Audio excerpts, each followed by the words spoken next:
那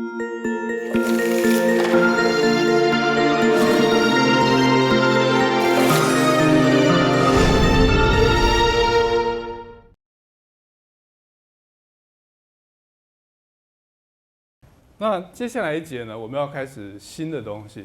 那新的东西是这样，我们在这之前所谈的东西，你大致上可以写成这样。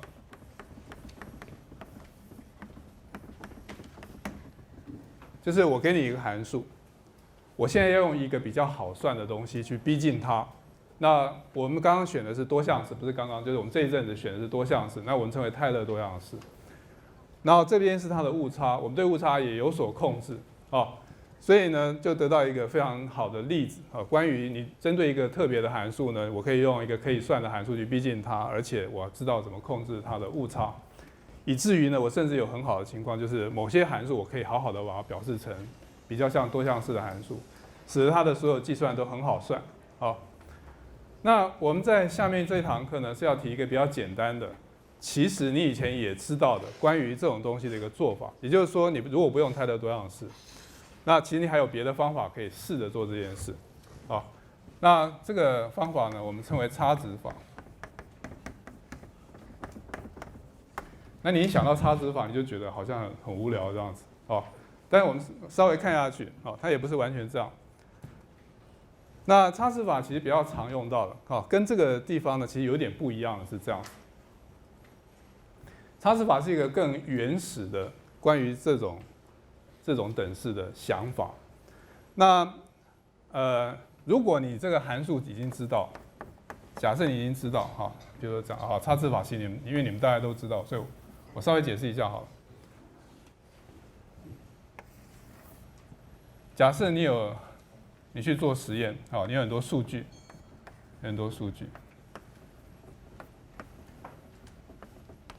比如你取了4个点，然后呢，你知道怎么用这4个点呢去找出一个多项式，去逼近原来这个函数。那这边有个逼近就是说，现在问题是这条函数到底本来你知道或不知道？就是说，当然自然就有个规律，这个规律这应该有这个东西。问题是我们有可能一开头我们自己不知道，也就是说，你做实验的时候你什么也没看到，你心里面其实并没有本来那条曲线应该是什么。你的实验只看到4个点，然后呢，你想要利用这4个点去帮你推估其他的情况大概会是什么样的值，所以这个是在你不知道函数，然后去做逼近的情况。那这个在做实验非常常发生所以你有一堆数据 A1 B1 A2 B2 AN BN。我假设 AI 不等于 AJ， 所以我这时候要怎么样去找到一个多项式满足这个式子？那这个多多少少你不是完全不会做，因为在高中的时候呢，譬如说2点的时候你总是会做，因为2点就是割线嘛，就是2点取一条直线。那如果3点的话，你会做一条抛物线，你大概至少知道是这样子 ，OK？所以这是比较基本的就是你不管这个函数知不知道，反正我从我知道的资料的点想办法去得到一个函数。那如果这个函数已经知道，你只是在这里面取几个点，然后你想用一个比较好算的方式去算它，那这个函数可能本身很难算。有了这4个点呢，你就找出一个3次多项式，然后用这个3次多项式来帮忙你计算。那如果是这样子的话，就跟我们在做泰勒展示或者泰勒展开式其实差不多，想法上一样。那就回到我刚刚写的这个。所以，我再强调一次，因为等下堂课我们还要再讲。我们现在在做这个差值法的时候呢，我们面临的问题是有2种可能，一种是虽然你隐隐约约知道有个规律，但其实你并不知道它是什么，所以我利用这些资料去帮我推估出一条多项式去帮忙我预测，这是一个。另外一个是其实你已经知道它是什么，但是你想要找到利用这个方式去找到一个多项式去帮忙我计算它，然后看看会不会比较好算。那最典型的就是我写在讲义上的例子，155页下面有一个 log x 的数值表，这个数值表很常看到，高中课本都会有。那这些表看起来一点规则都没有。我现在问一个简单的问题：假设你用，譬如说最左边的3个值，当做差值法的要算的东西，请问我利用这3个值去得到一个2次多项式，那这个2次多项式跟这个 log 会差多少？好，那这是我们等一下呢，会回来讨论的问题。我们刚刚谈到这个差值法跟泰勒就是泰勒多项式的不同哈。那其实你们注意到，泰勒多项式你要做这件事情，一定要先有函数，因为你要用微分，对不对？所以泰勒多项式的问题一定是先有 f(x)， 然后呢，你再想办法去找出一个多项式来逼近它。所以泰勒多项式是一个比较贵族式哈 ，f(x) 是已经有了。但是差值法不一样，差值法其实就是拿来，因为你不晓得原来函数是什么的时候，你至少有一个方法去得到一个可能的函数。这个可能函数呢，你心里面知道它可能不是原来你想求的函数，但是多多少少呢，它能够帮你预测东西。所以这是为什么我讲差值法是比较原始的，因为它可以处理泰勒多项式没办法处理的问题。所以呢，既然是这样的话，其实我们就面临2个问题。第一个问题是我怎么找到这个多项式？虽然原则上你们都会，但是我们还是要想办法找一个方法。然后呢，第2个问题是，如果你已经知道 f(x) 的话，那我是不是可以跟泰勒多项式一样，有一个类似泰勒定理的东西，以至于呢，我可以谈这个已知的函数，跟我用差值法所得到的差值多项式中间的误差是多少？那这样子，我至少可以知道，说我找这些点会不会找太多、太密了啊？你只要找少一点的点就够了啊，这样子。那这是完全不同的2种问题的情境哈，所以你要先确定一下你有听懂。所以我们先做第一个问题，就是怎么找到这个多项式。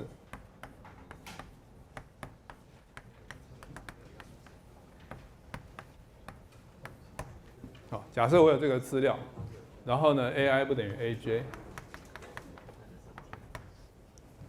你们把这个加到那个条件里面去。好，我讲义上没写这个条件。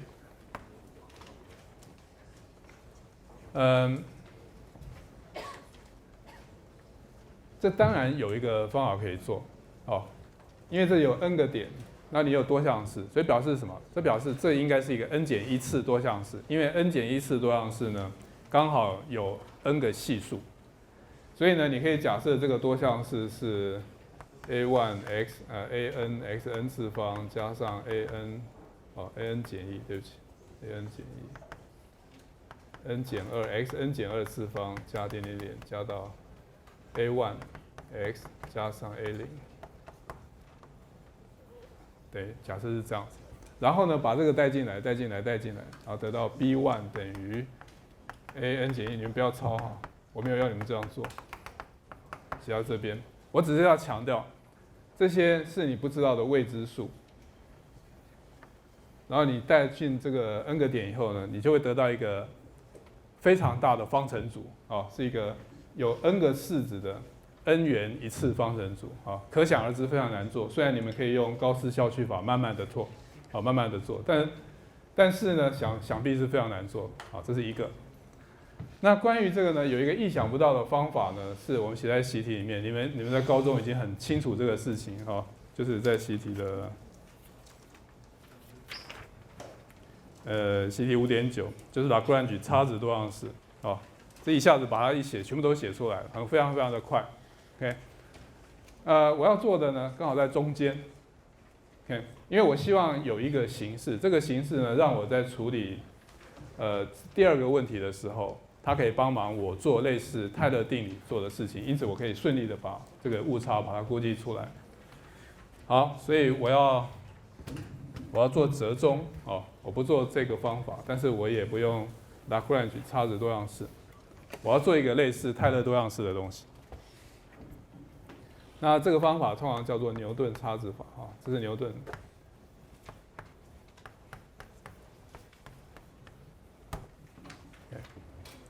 那他的想法很简单，就是说我就用一个系列的方式，慢慢的把这个多项式差值多项式把它写出来。所以呢，意思就是说我先从 P0x 开始，然后到 P1x， 然后一直做，一直做到 Pn 减 1x。好，那这个就是我要的。啊，记得它是 n 减1次多样式，因为它只有 n 个条件，是 n 减1次多样式。我要做一个系列，然后这个系列我不是一次不做出来，我就是慢慢的做。啊，但是它有个规则是，你很清楚知道说要继续要怎么做。所以 P0x 呢，就是先选一点，你先选第一点，在这一点的时候呢，它是一个常数函数。啊 ，P0x 是这个0呢是次数，1是1次，啊 ，n 减1是 n 减1次，这第一个，所以你就选 P0x 呢等于 B1。那这个 P0x 只是一个常数函数，但它至少满足第一个条件，这样子。啊，后面也许也有点会对应到 B1，那再说。但是我的意思是说，至少就这一点来讲，它是对的。OK， 是这样子的话，我们用掉一个资料，好，我们把它用掉了。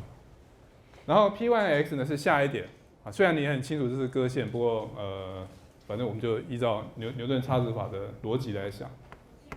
他的想法是这样，我把它写成 P0x， 先写一个，然后呢加上某一个系数乘上 x 减掉 a1， 这样子。啊，也就是在它 P0x 后面呢加一项，这一项的特点是它的次数比前面这个高。好 ，P0x 是0次嘛，它是常数，这边 x 是1次，好，所以高。也就是说这个1呢，这个1这个角色把它摆在最后这一项，啊，它多了1次。但是呢，这样写有什么好处？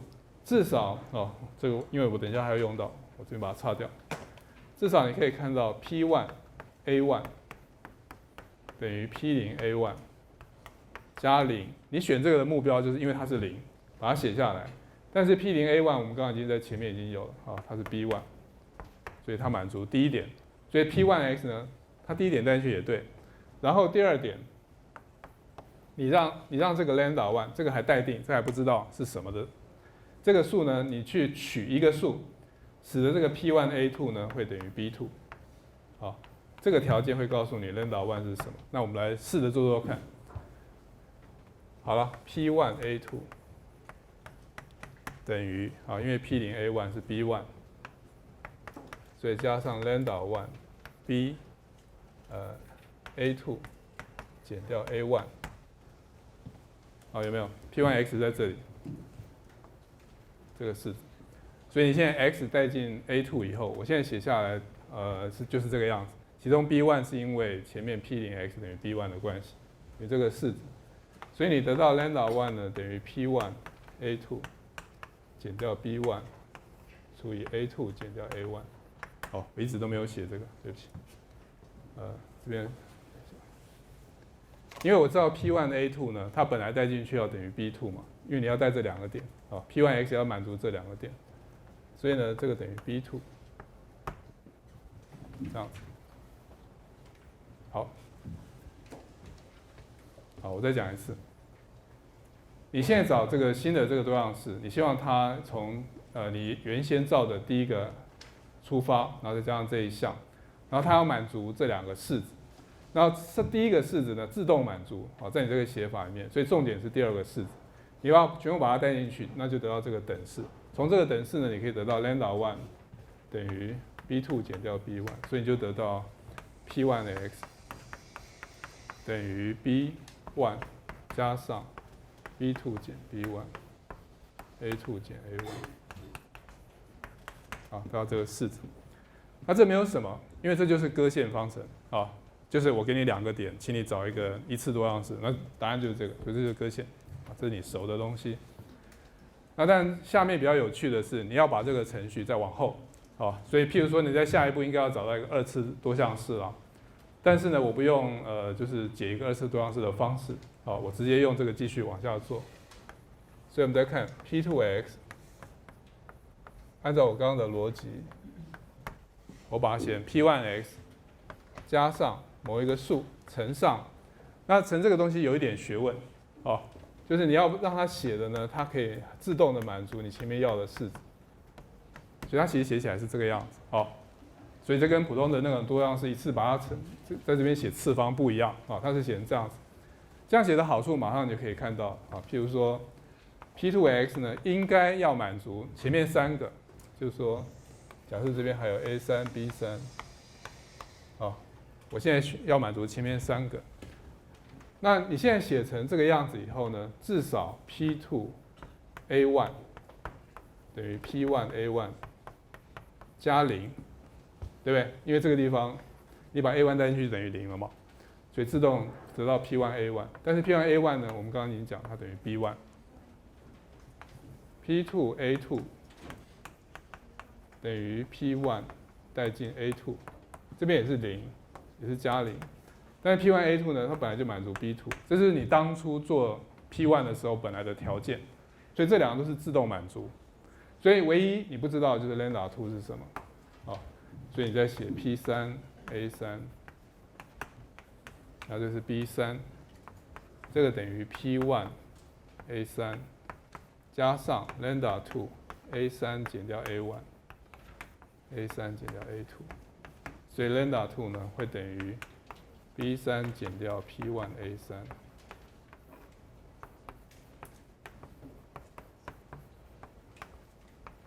好，利用这个程序一直往下。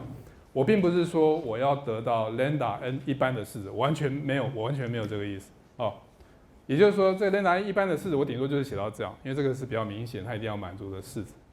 也就是说，我构造这个东西的方式是，你从前面的 P1 P0x 一直做到 PKX， 那下一个就是已经到这边，那 PKX 它会满足其中PK AI 会等于 BI，I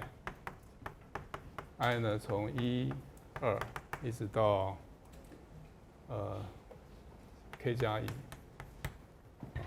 因为 K 加1点才会有 K 个值，这个是已經知道。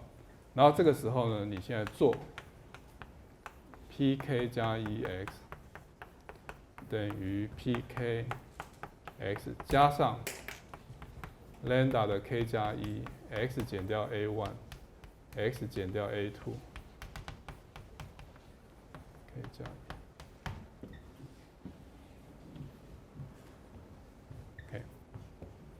这边刚好是 k 加1次多项式，好，然后从这个地方你可以知道 ，pk 加1 ai 会等于 bi， 其中 i 等于1到2到 k 加1，因为在这个地方你把 ai 带进来，这边都是0，这边都是0，只有前面，但是前面呢，因为它已经满足了，所以这个都会对。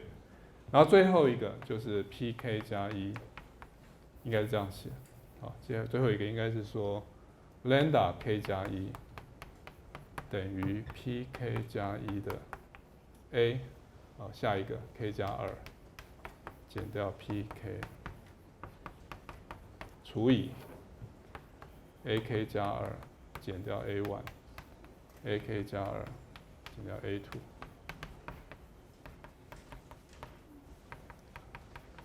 好，得到这个式子。其实我是没有必要把它写到这么清楚，因为那个程序本身是清楚，你只要就例子做过一遍，你马上就知道是怎么回事。我写这样，你可能反而在那边担心那个组码写对写错啊。那但是我希望你原则上知道，就它是用这个方式构造出来，使得它呢一步一步的推升它的资料的点，然后你推升资料的点，同时也把你的差值对项式的次数往上升一次，一直往后做。好，所以让我们来举个例子，我们来看一下例子 5.3，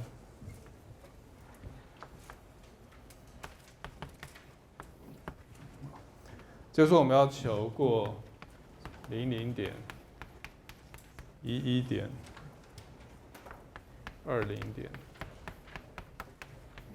-10点。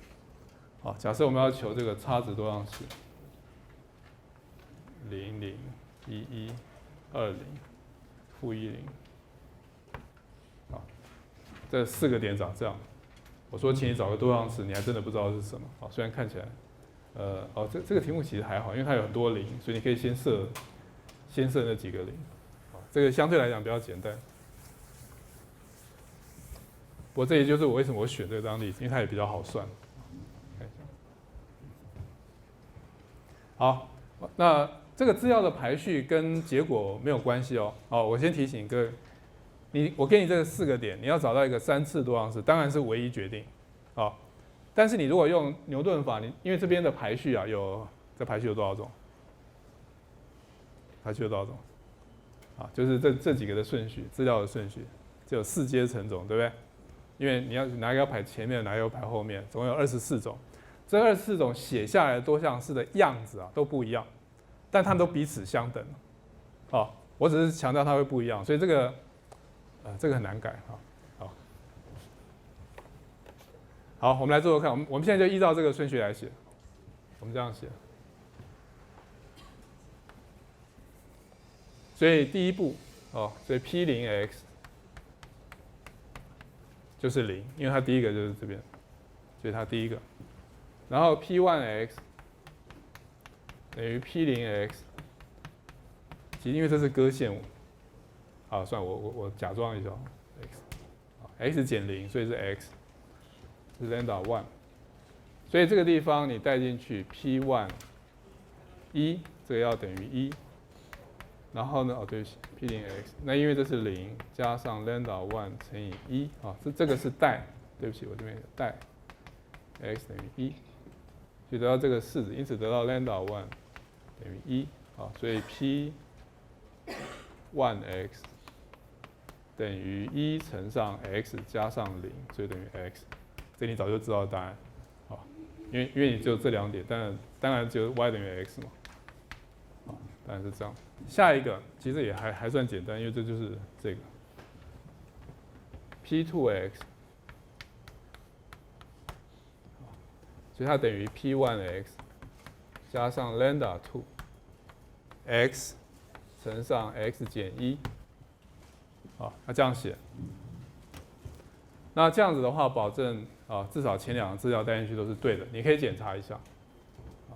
但我可以先把这个写出来，就是 x 加上 lambda 2。OK， 所以当然你带0的时候就是0，你带1的时候就是1，所以满足前面2个式子。然后我们现在把第3个资料带进来，第3个资料是20，所以你现在带 x 等于2，所以你得到0等于 P2 2。等于2加上 lambda 2，这个地方呢就是2乘上1，2乘上1，所以我得到 lambda 2等于-2除以2等于-1，因此呢，你得到 P2x 等于 x 减掉 x 乘上 x 减1，好，像这样子。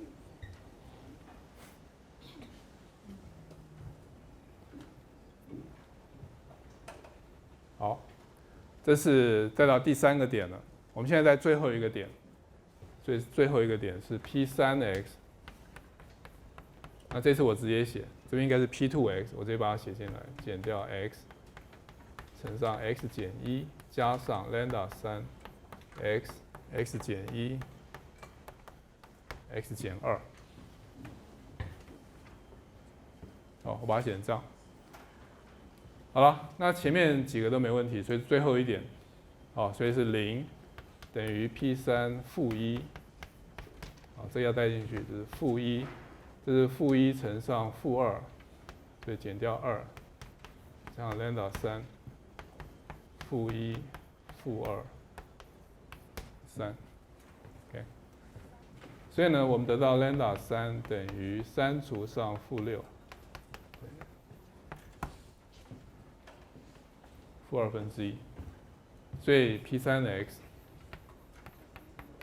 等于 x 减掉 x 减1减掉1/2x。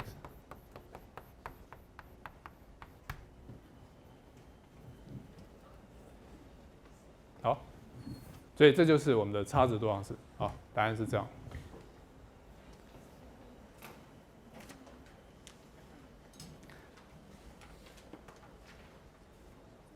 其实我现在应该把班上分成24组，然后你们开始自己挑一个顺序开始做，每个把答案写出来。我这样子很浪费时间啊，所以不如我自己做一组。好了，假设我现在把顺序调一下，假设我现在顺序是这个跟这个，就是我先做00，20，-10，然后是11。好，那前面呢，你要找到一个2次多样式，满足前面这3个点。哦，所以你可想而知，它一定是，好，也不要可想而知，我慢慢做好了。好 ，P0x 等于0，对不对？现在注意哦，我顺序换哦，啊，这边已经结束了。啊，我刚刚已经做完了。我现在是说，我现在假设我换一个顺序，哦，挑另外一个顺序，我用这个顺序来做。那第一个 P0x 等于0，对不对？所以就是0。P1x 等于 P0x， 要加上 lambda1 乘上 x， 啊，因为是针对第一个。好，但是这是0，这也是0，加上 lambda1， 这个地方虽然你2把它带进去，所以 lambda1 还是0。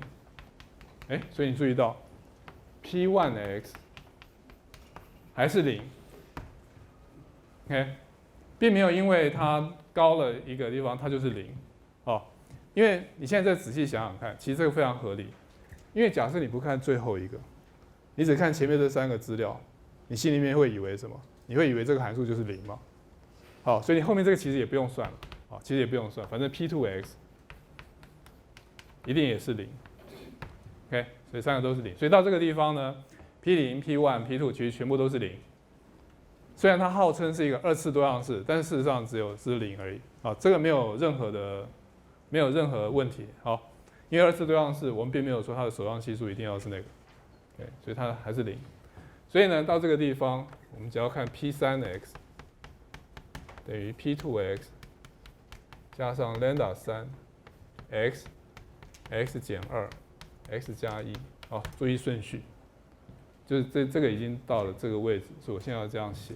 那其中这是0，所以呢，我得到1等于 P3 1等于0加上 lambda3 1乘上负1乘上2，好，然后这个式子，所以 lambda3 呢等于负1/2，所以你得到 P3x 负1/2 x 减2加1，这样子。那这个就是你本来在做这个问题有可能就已经想到的做法，因为这个地方你有3个根，你又要找一个3次多样式，所以当然你就把这个3个根设下来变这样。然后唯一的问题是前面有个系数，所以你就把最后一个带进去，然后就得到这个式子。所以这就是你原来直观上想的那个方法。好，那我现在只是把它拆解成牛顿差值法的顺序，然后来做，其实跟你的想法是一样的。那在这个地方，我让你看到这个式子跟这个式子，至少现在看起来样子不太一样，但它事实上是相等，你把它展开来写一写就完全一样。OK， 好，这样没有问题。好，所以这里面就是很多你也可以说是整合你以前知道的一些做法啊。那当然你在做一些实际的问题的时候，有时候当然会有比较快的做法啊，这是一定的。所以这个是牛顿差值法啊。那我现在要处理第2个问题，我刚刚已经处理完第1个问题，就是我给你 n 个资料，我怎么样找到一个有规则的方法，找出那个多项式。那这个方法不像 Lagrange 那个方法那么快，但是也不像解那个 n 元一次方程组那么慢。好，那我之所以采用这个方式呢，是因为因为这个式子写起来有点像泰勒多样式，所以呢，我现在要来做下面这个事情。像我现在要做的这个呢，有点像泰勒定理啊，就是我给你 f(x)， 这你已经知道一个函数，这个函数可能是 sin、cos、log 啊，就像我们那个前面的给的那个表一样。你有一个函数，那你现在这个函数里面呢，你取几个样本点啊？譬如说取 n 个样本点，所以得到 Pn 减 1x， 所以你要有一个误差。好，我现在要知道的是这个误差的形式是什么。好，那有趣的是，好，这是定理，就是这个 Pn 减1是从这个资料，好，这是我们固定的，一直到 an， 好，就这个是从这个资料来的。哦，对不起，这不应该写 B1，应该写，因为它是有函数的，所以应该写 A1 FA1 A2。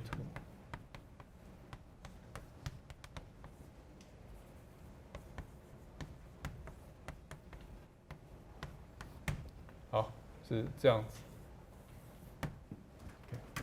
因为它已经有函数了，所以我是取函数上的几个样本点，就是这些点，我得到一个多项式，所以等于是说，我现在利用多项式去逼近原来这个很不好算的函数。哦，就这个想法上来讲，跟泰勒是一样 ，OK， 只是它做法不同。好，那我们的结果是这样 ，Rnx 其实可以写成 f 的 n 阶导数可 c n 阶乘 x 减掉 A1 x 减掉 A2， 其中可 c 呢，我要稍微解释一下哈。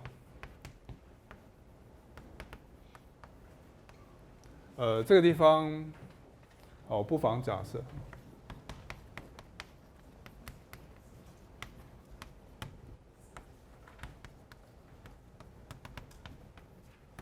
因为这个无所谓，我就假设我取的点，我把它排出一个顺序。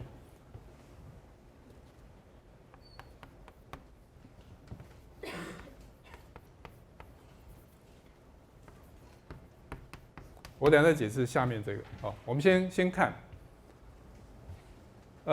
我要找这个的形式。那因为你现在已经看过泰勒定理了，好，所以你知道泰勒定理写成某个特别的样子，那没有什么奇怪。泰勒定理当初那个泰勒定理的写法是 f 的 n 阶导数可 c n 阶乘 x 减 a 的 n 次方。好，当初是这样，这是泰勒定理。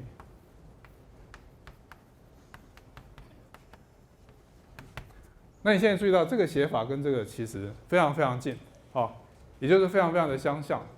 这个地方也是 n 阶导数，也是 n 阶乘。这个地方呢，只是因为我是针对不同的点取差值，所以呢，各自每个都要写一个，所以 A1、A2 一直写到 AN。好，那特展是因为它是集中在 A 去做，所以你就做出一个 x 减 a 的 n 次方，差别只是这样。但是呢，形式上很像，好，形式上很像。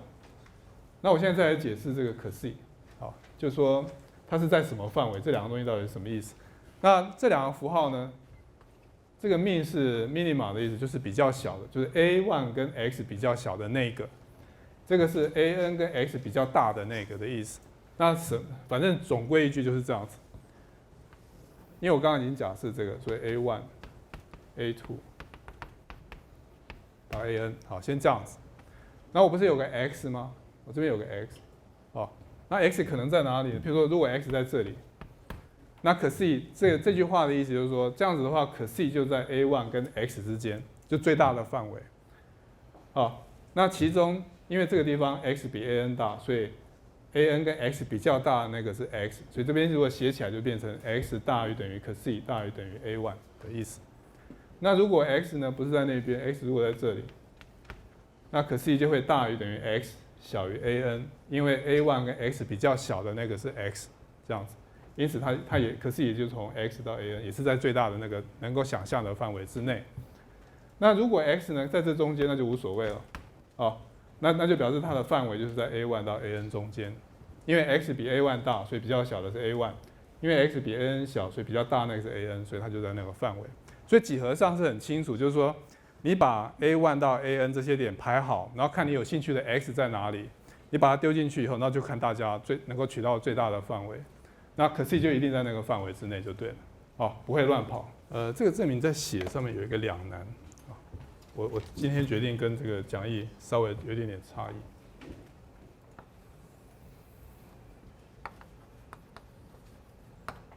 好，我要证明这个误差为什么可以写成这样。那这个证明跟泰勒定理的证明非常像，哦，就是它的本质的想法一样。那唯一的差别是你怎么找到可 c 的过程，那是唯一的差别。好，那什么叫做跟它的对方式很像呢？我们回想一下我们当初是怎么做的。你有 n(Pn 加 1x)， 好，你已经有了。所以你现在呢要做的方式是我多找一点啊，当初泰勒也是一样，我多找一点叫做 b。所以你有 b 跟 fb， 你多找一点。那从差值多项式来讲，其实这个想法很自然，就是你当初有 A1、FA1、FA2、AN 到 FAN， 本来是这样子嘛，这几个决定了这个多项式。那你现在呢，要多找一点 BFB， 所以有点像你在这个地方把它放在后面。所以呢，其实你利用这个方式可以找到一个更高次的多项式。好，这个多项式我把它记成 GX。那我在讲义上是把它写成 PNX， 但是 PNX 我怕你跟这个弄混，所以我干脆把它写成新的。那表示说是我因为这个证明而构造出来的一个新的函数。但是其实这个 GX 就是这个资料加上这一点所得到的泰勒多项那个差值多项式。OK， 那既然是这样的话，那这 GX 就很好构造，因为我们刚刚已经看过牛顿差值法怎么做了。前面这些就是 PNX， PN 减 EX， 然后加上最后有一个 lambda n x 减掉 A1，x 减掉 A2，x 减掉 AN， 好，依照牛顿差值法。那其中呢，你要决定的是这个 lambda n， 就像我们刚刚做的。那你现在就是把这个带进去，所以你得到 FB 等于 GB 等于 PN 减1B 加上 lambda n，B 减掉 A1，B 减掉 AN， 所以这个 lambda n 呢，就等于 FB 减掉 PN 减1B 除以。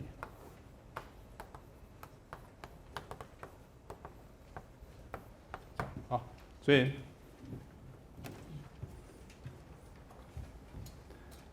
我在讲义上把它写成 PNX 是要强调它其实就是差值多项式，整个构造上都跟差值多项式类似，哦，只是你多选一点，那你只是随便选一点，然后但是你选了以后就先固定它，然后我们来看针对这一点我们能够说什么。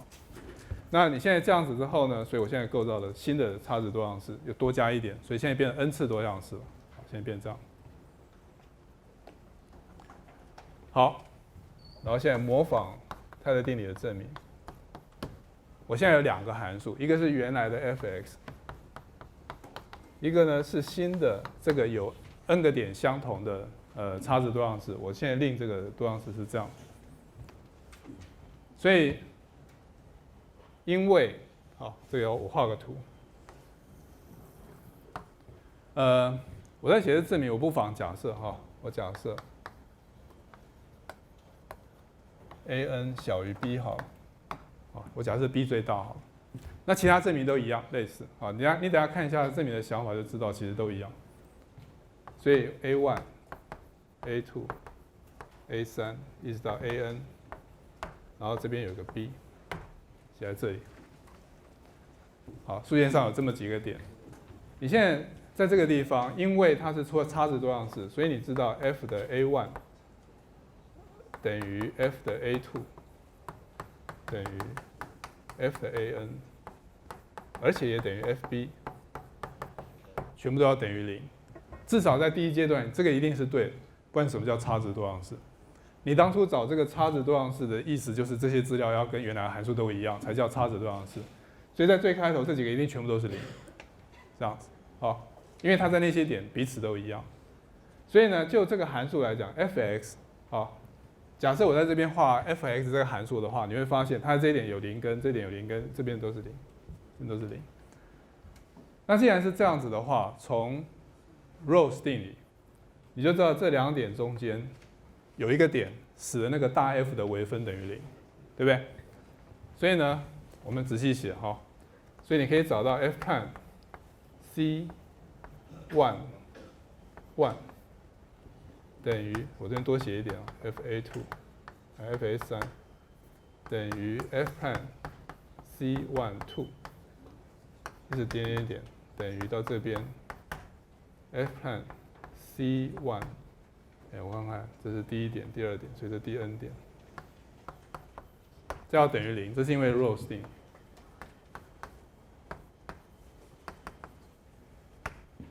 这样子。就是说，你把那个大 F 的函数图形画在这边的话，就表示在这中间，我把这条线写在这里，在 A1、A2 中间有一个点，我叫做 C11，在 A2 A3 有一个点叫做 AC1 C12，一直到这个地方是 AN 减1，这边有个点叫 C1N 减1，这边有个点叫 C1N。这个 one 意思是说我第一次做这件事情的意思。你也可以说这个 one 指的是一阶导数，一阶导数的意思。在这个层次，在这个层次呢，大 F 都等于0。在下面这个层次是大 F prime 都等于0。F prime 的这些点全部都会等于0，这样子。那现在你利用完全一样的想法，因为 F prime 的这个等于0，F prime 的这个等于0，这些点等于0，所以你知道呢 ，F prime 的再一次微分，就是你利用 Rolle's 定理，因为 F prime x Rolle's 定理 F prime C11 等于 F prime C12，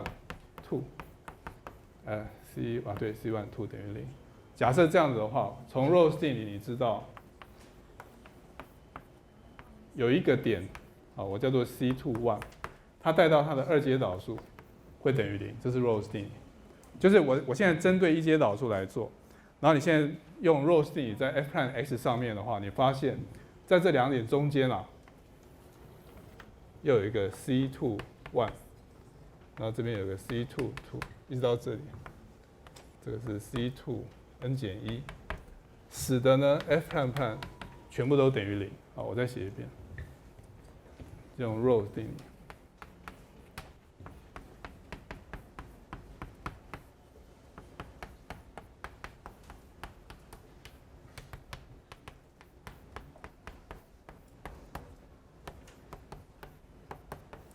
这会等于0。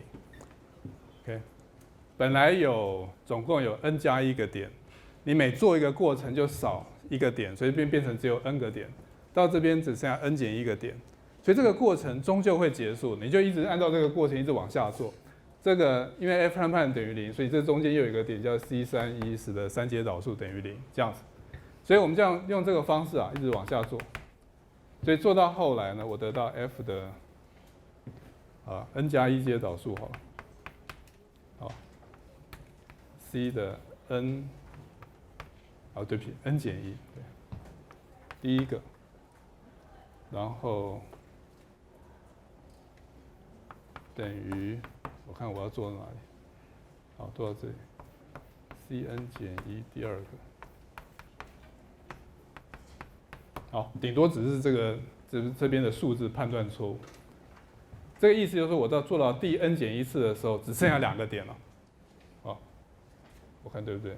对了，只剩下2个点，就是做到一直往上做，做到最后面的这个地方，第 fn 减1阶导数的时候，到这边呢，集中只剩下2个点了 ，cn 减1 1跟 cn 减1，只剩下2个点。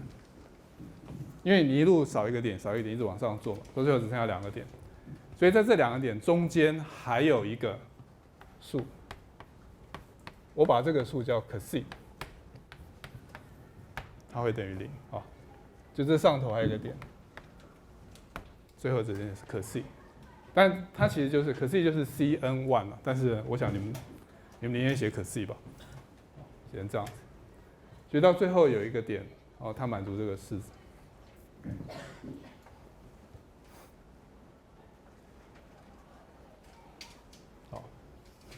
这个就是它跟泰勒定理的证明比较不一样的地方，就是我们虽然也是用 Rolle's 定理，但是因为泰勒定理是固定那个 A， 然后一直在用那个 B 跟它中间一直做逼近，但这边不一样，它是把所有点都摆在那边，这边全部都等于0，因此各自中间有一个点，使得它下一阶导数要等于0，然后因为这边都等于0，所以这2个点中间又有一个点，使得它更下一阶的导数等于0，导函数等于0，所以一直往下做。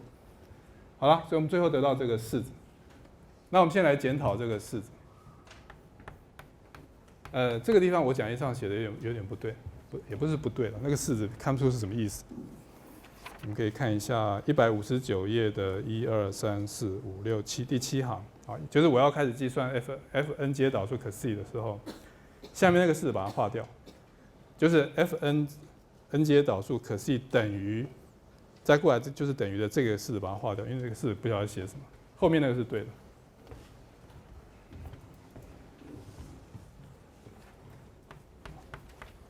反正我现在会写因为我知道在这所以这个等于 n 阶导数 x。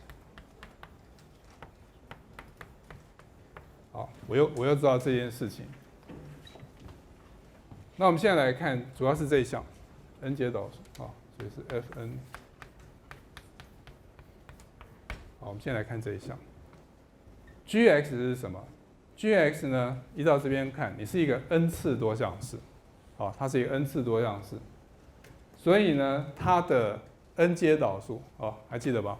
你有一个 n 次多项式，所以你的 n 阶导数呢，就是 n 阶乘上你的 xn 次方的系数，因为其他的东西都等于0。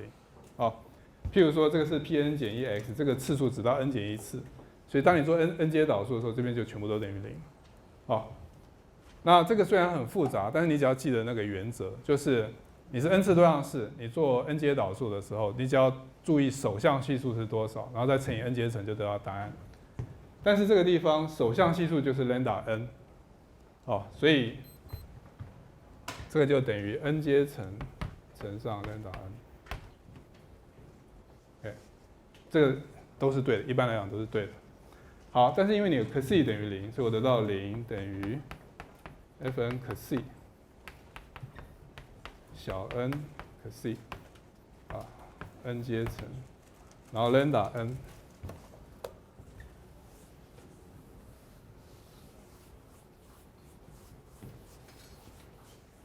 好，刚刚 lambda n 我们有好好算过，在这里。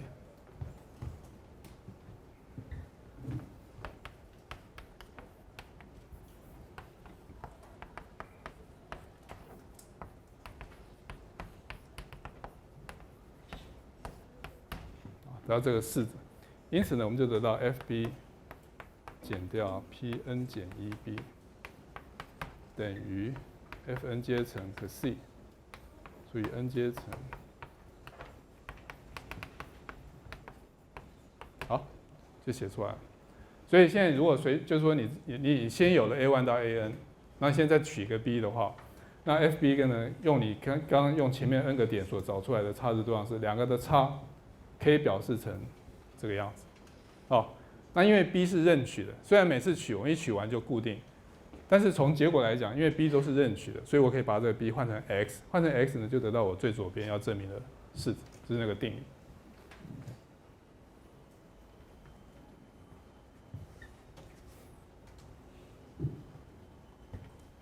好，这个证明的确比较抽象啊。但是拆解起来，它其实跟泰勒的多项式的证明、泰勒定理的证明其实是一样的。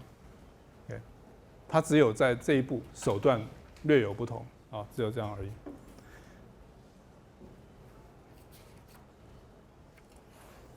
好，那这个地方我们要好好的去想一下我们刚刚问的那个问题。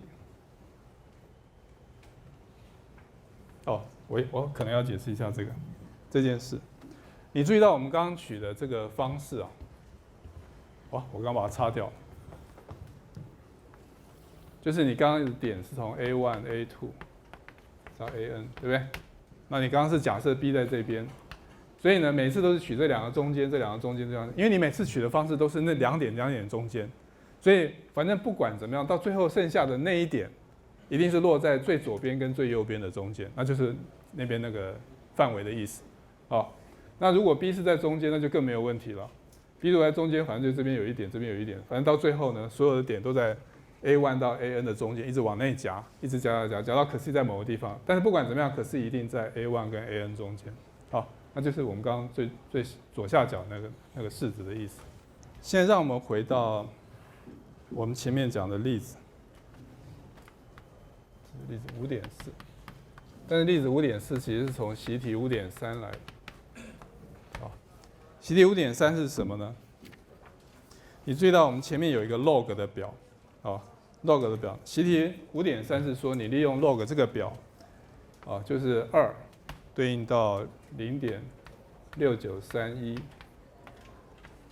2.1对应到 0.7419， 啊，然后 2.2。对应到 0.7885， 这其实也只是 log 的近似值。所以你现在有3个资料，你利用这3个资料呢，可以得到一个 P2x，差值多样式，好，因为你本来在做这种表，你用的差值是割线法，对不对？因为你都是看看你的点在这两个哪个值中间，然后用一个比例把它算出来，你本来都是这样子嘛，怎么那么快？好吧，那我就没有办法细讲了。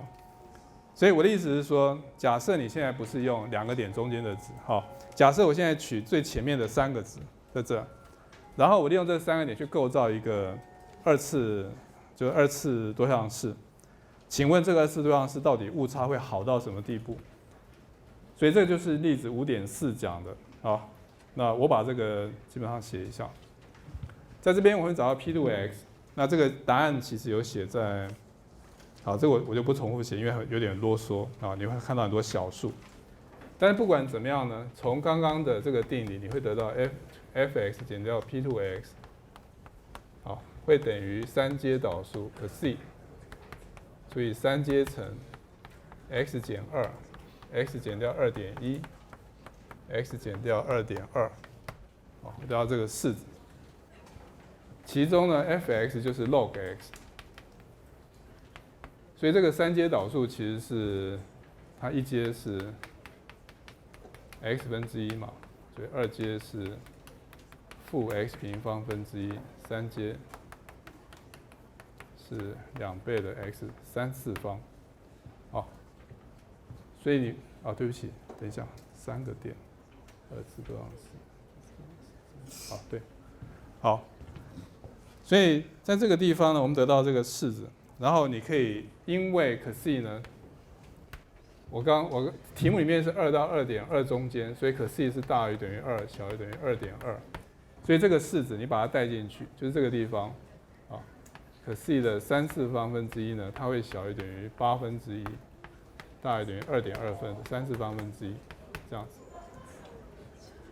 所以这个地方会小于8分之1，这边还有6，这边还有2，对不起，这边还有2。所以乘以2，所以这是4，再乘以6，所以24。所以最后你要处理的其实是在这个式子。好，所以我把它写下来 ，f(x) 减掉 P2x 的绝对值小于等于，这因为都取绝对值就相等 ，x 减2。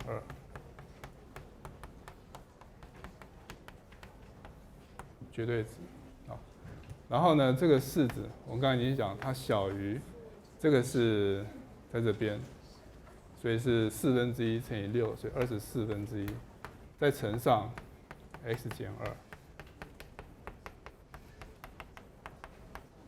好，这样子，24分之1吧，对。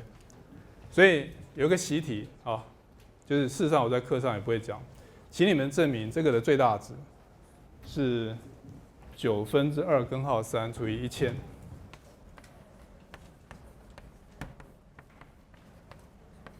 就这一段，它会小于它。那这没有很难算，因为它其实只是一个3次多样式。那甚至你可以把它平移到0，变成 x， 应该是说把 x 2.1平移到0，变成 x 减掉 0.01，不是0.01。x 减掉 0.1， 然后 x 加 0.1， 好，因为这个最大值不会变，你把它移过来而已，所以并没有真的很难算，算出来你会得到这个式子。那这个式子呢，整个来讲它会小于 0.000016，这个大概是0. 好，那我只是要让你们知道，没想到误差好到这个地步。